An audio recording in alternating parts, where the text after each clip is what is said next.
A few moments later.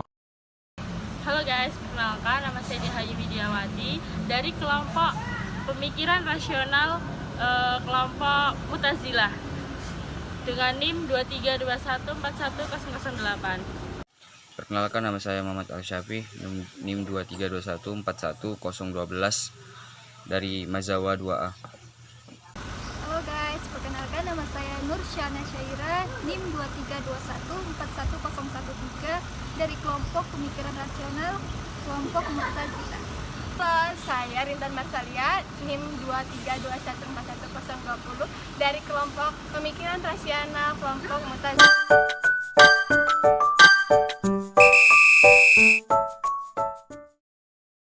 Etimologi Mu'tazilah berasal dari kata i'tizal yang artinya menunjukkan kesendirian, kelemahan, keputusasaan, atau mengasingkan diri.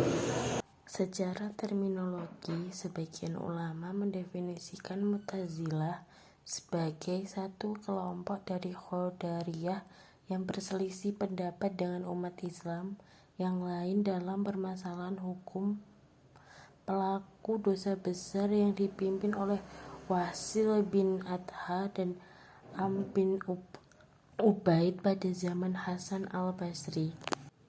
Latar belakang aliran Mu'tazilah ini muncul di kota Basra, Irak pada abad kedua Hijriah antara tahun 105 hingga 110 Hijriah, tepatnya pada masa pemerintahan Khalifah Abdul Malik bin Marwan dan Khalifah Hisham bin Abdul Malik. Pelopornya adalah seorang penduduk Basra, mantan murid Hasan al-Basri yang bernama Wasil bin Atta. Awalnya nama Mu'tazilah sendiri diberikan oleh orang luar Mu'tazilah, yakni atas dasar ucapan Hasan al-Basri setelah melihat Wasil bin Atta memisahkan diri dari halaqah yang diselenggarakan olehnya. Hasan al-Basri diriwayatkan memberi komentar sebagai berikut: "Itazala anna, dia mengasihkan diri dari kami." Asal-usul kemunculan Mu'tazilah. Sementara Al-Mas'udin memberikan keterangan tentang asal-usul kemunculan Mu'tazilah tanpa menyangkut pautkan dengan peristiwa antara Wasil dan Hasan al-Basri. Mereka diberi nama Mu'tazilah, katanya, karena berpendapat bahwa orang yang berdosa bukanlah mukmin dan bukan pula kafir, tetapi menduduki tempat di antara kafir dan mukmin atau al-manzilah bain al-manzilatain. Dalam artian mereka memberi status orang yang berbuat dosa besar itu jauh dari golongan mukmin dan kafir. Adapun tokoh-tokohnya yaitu Wasil bin Atta, lahir di Madinah, pelopor ajaran ini. Amr bin Ubaid, sahabat Wasil bin Atta. Abu Huzali al-Alaf, penyusun 5 ajaran pokok Mu'taziliyah. An-Ajam, murid Abu Huzail al-Alaj. Abu Ali Muhammad bin Abdul Wahab atau Al-Juba 7. Doktrin Mu'tazilah. A. Perbuatan manusia. Dalam pandangan kaum Mu'tazilah, manusia berwenang untuk melakukan segala perbuatannya sendiri, dan karenanya ia berhak untuk mendapatkan pahala atas kebaikan yang dilakukannya. Sebaliknya, ia juga berhak dapat disiksa atas kejahatan yang diperbuatnya. Untuk menguatkan pendapatnya itu, Mu'tazilah berdalil kepada ayat-ayat Al-Quran antara lain, ialah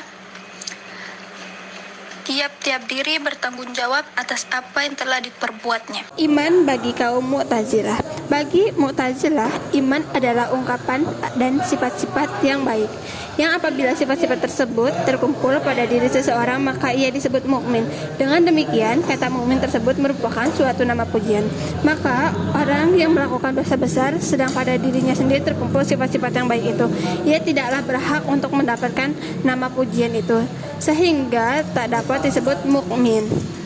Selanjutnya, prinsip-prinsip dasar ajaran Mu'tazilah.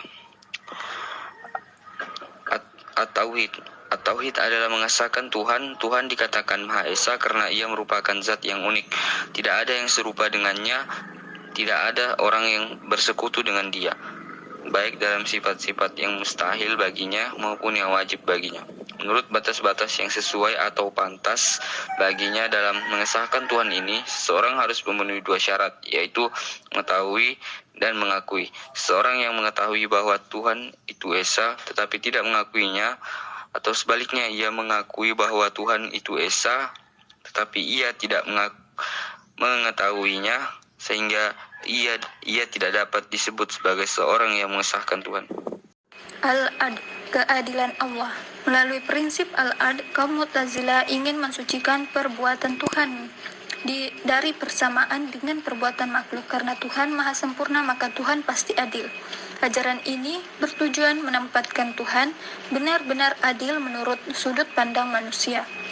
Dan mereka yakin bahwa Allah itu maha adil, maka dia tidak akan menindas makhluk-makhluknya. Prinsip seperti ini pada dasarnya memang disepakati oleh umat Islam. Tidak ada satupun di antara mereka yang menentang dan mempersoalkan keadilan ilahi dalam tataran substansi. Kalaupun terjadi perbedaan dan perselisihan, ini biasanya terjadi hanya karena masalah tafsiran saja. Selanjutnya, al-wa'ad wal-'id, artinya janji dan ancaman Allah. Tuhan yang maha adil dan bijaksana tidak akan melanggar janjinya. Kaum Mu'tazilah yakin bahwa janji dan ancaman itu pasti terjadi, yaitu janji Tuhan berupa pahala surga bagi orang yang berbuat baik, dan ancaman yang berupa siksa neraka bagi orang yang berbuat durhaka. Begitu pula janji Tuhan untuk memberi pengampunan bagi orang yang bertaubat. Menurut kaum Mu'tazilah, wajib bagi Allah untuk memenuhi janjinya. Al-wa'ad bagi pelaku kebaikan agar dimasukkan ke dalam surga dan melaksanakan ancamannya. Al-wa'd bagi pelaku dosa besar agar dimasukkan ke dalam neraka, kekal abadi dalamnya, meski siksa yang diterimanya lebih ringan daripada siksa orang yang kafir. Atas pandangannya ini, mereka menyebut dirinya dengan wa'id dia. D. Al-manzilah baina al-manzilatain. Pokok ajaran ini adalah orang Islam yang melakukan dosa besar atau maksiat selain syirik dan belum bertaubat, dia tidak dikatakan mukmin dan tidak pula dikatakan kafir, tetapi fasik.